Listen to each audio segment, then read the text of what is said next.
Wash my hands. Hi, Mr. Hogan. My name is Charlie Gasaway. I'll be doing an assessment today. It'll take about 20 minutes.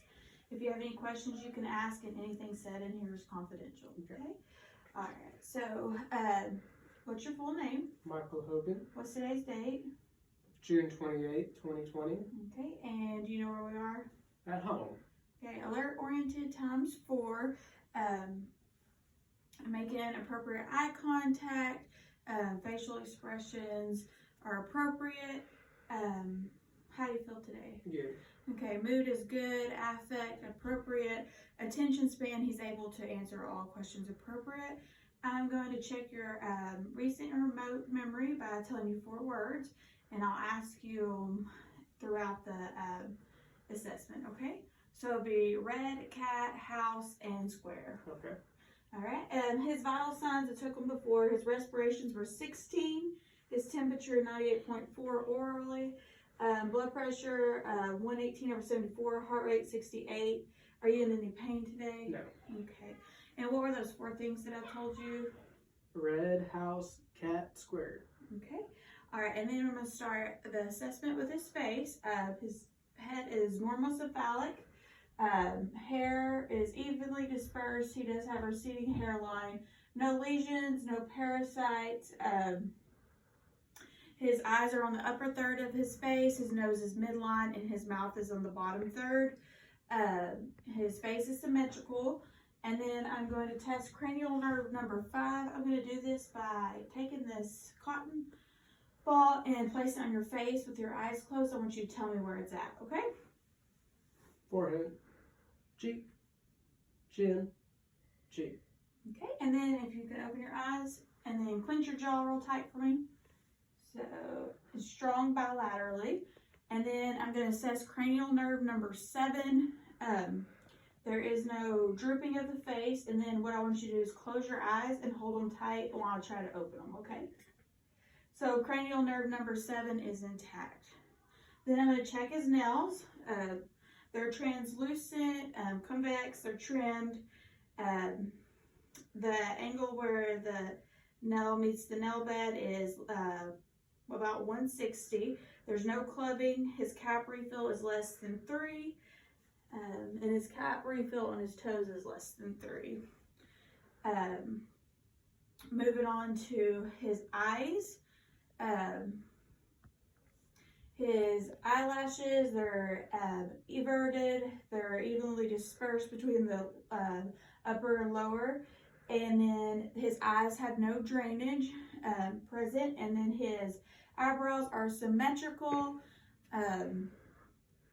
they're coarse, there's no lesions, no parasites, and then at this time we would test optic nerve number 2, that's the cranial nerve. We would do this by using the Snellen's chart. He would stand 20 feet away, take a 3x5 card, cover one eye, test, then cover the other eye, test, and then he'd test with both eyes open. And if he wore glasses or contacts, we'd do the test with and without them. And then to test for color discrimination, we'd use the Ishihara chart, and that would be circles with different colors to see if he was able to differentiate those colors. Then at this time, I'm going to test nerve 3, 4, and 6. That is the oculomotor, trochlear, and abducens. So first, what I'm going to have you do is I want you to follow this pin, okay? So.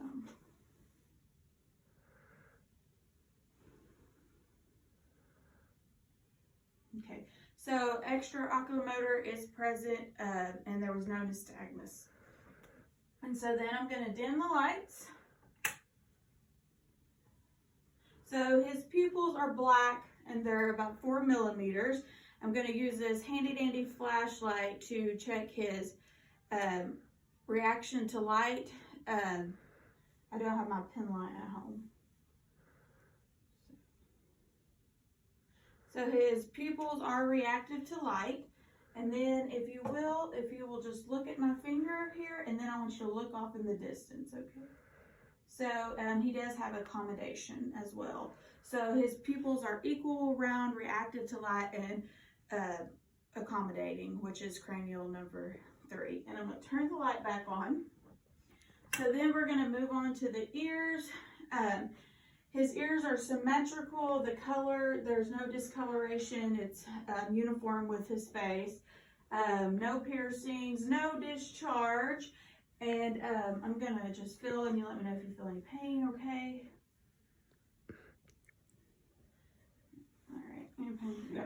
So no pain at the auricle, tragus, or mastoid process. So now we'll test the nerve number 7, which is the vestibulocochlear, and no, sorry, that's the vestibulocochlear. And then that we're gonna do by having you cover one ear. I'm gonna cover my mouth while you cover one ear, and I'm gonna say a 2-syllable word, and then I want you to tell me what that word is. So whichever one. Okay. So pumpkin. Pumpkin. Okay. And then picnic. Picnic. Okay. All right. And then if I had a otoscope, I would check and look, and his tympanic membrane would be pearly gray, and then you could see the small bones of his ear, which would be the malleus, incus, and stapedium. Okay. So that is all on the ears. Let me look with my flashlight and just make sure you don't have any drainage. Okay. So then we would move on to his nose. There's no deviation. It's uniform with his face. Coloring's good. And I'm going to palpate your sinuses. Tell me if anything hurts. Okay. So no pain in the frontal or maxillary. And then I'm going to test cranial nerve number 1, which is olfactory. What I want to have you do is close your eyes, plug one nostril, and I'm going to have you smell, and you tell me what the smell is, okay? Cinnamon. Okay. And then this one. Vanilla. Alright. So that is all in that, and there's no drainage. And then we're going to move on to the mouth. Lips are pink, moist, no cracking, no lesions, and I would put gloves on at this time if I had them, but I don't have any. So then we'll test nerves 9 and 10, which is your nasopharyngeal and your vagus. Okay, so open and go ah. So uvula rises with phonation. Let me see. Open. He does have tonsils. They're not swollen. They're about a +1. All his teeth are intact. You can put your tongue back in your mouth. And his gingiva is pink, no edema, no swelling, and no bleeding. And then hard and soft palate are continuous. The hard palate has vertical lines of rugae, and then the soft palate is pink. And his tongue is pink, moist, and has raised papillae. And then look under your tongue. And it's pink, moist, and you can see the veins. And he has saliva. He's a normal amount. And then I'm going to test cranial nerve number 12, which is hypoglossal. So stick your tongue out for me. And his tongue is midline. So, all right. And so then we'll move on to the neck. His neck, there's no scarring, no lesions. If you'll go front and back for me, side to side, and then a circular motion. Okay. He's got full range of motion.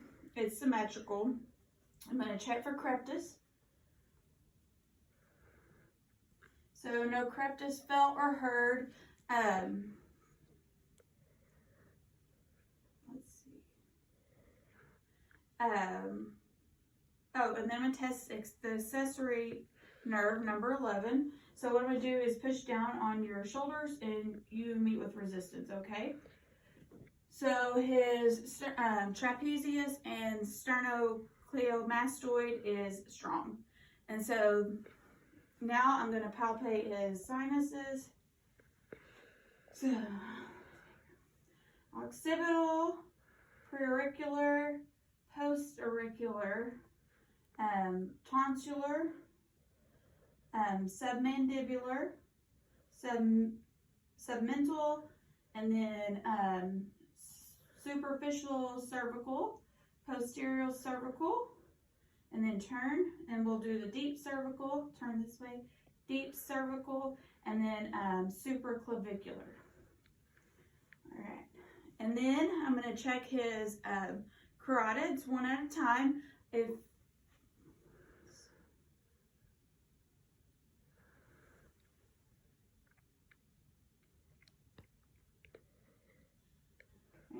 They're equal strong bilaterally. Then I am going to listen. And if you will, just hold your breath for me. Okay. And then hold your breath again. Okay. So no bruits were heard. A bruit would indicate narrowing of the artery. All right, and then we're moving on to his lungs and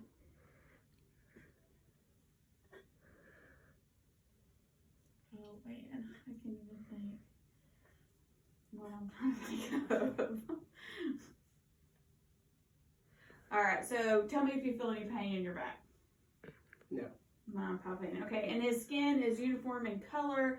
He doesn't have any lesions or anything of that nature. I'm going to check his skin turgor. There is no tinting.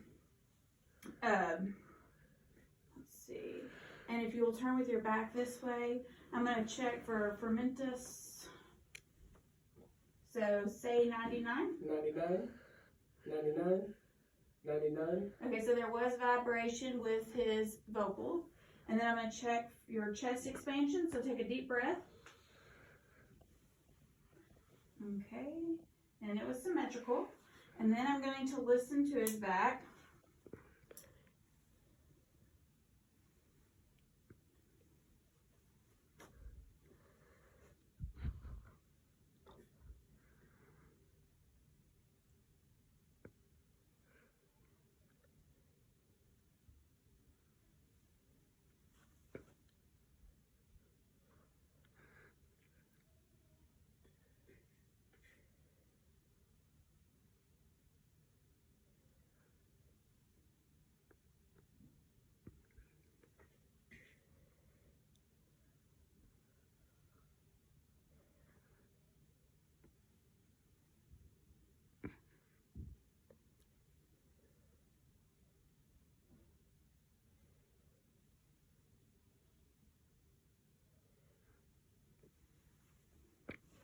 Okay, so vesicular breath sounds were heard.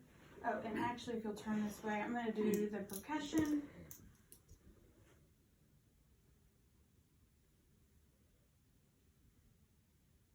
So resonance are heard over open lung areas. And I was trying to think of thorax and lungs earlier when I couldn't think. All right. So now I'm going to listen to your lateral lung sound. So deep breath.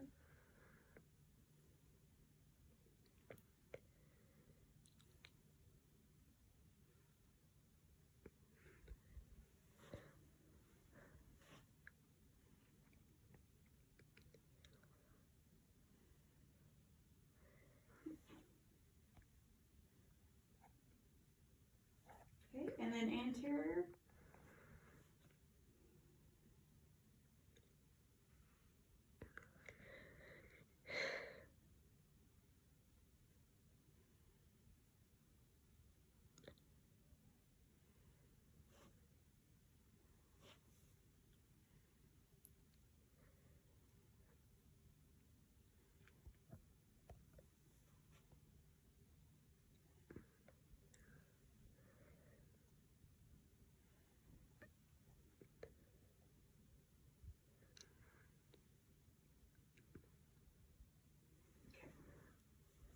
So there was no adventitious breast sounds, all the lungs were clear. And then at this time we do a breast exam, but we're not doing one of those, so I was just going to explain how it's done. You'd have the patient sit in 3 positions, arm above head, hands on the hips and leaning forward. When they were doing this, they would check for increased vascularity, any lumps, dimples in the skin, striae. The aorta should be darker, the nipple should be everted, and then they check their lymph nodes, which would be central, lateral, posterior, anterior. And then there's 3 ways you can check. You can do the spokes of the wheel, the circular, and the vertical motion. And you would also have them squeeze their nipple to see if there would be any discharge. And then what was the 4 words that I told you at the beginning? Red house, square cat. Okay, so recent and remote memory is intact. All right.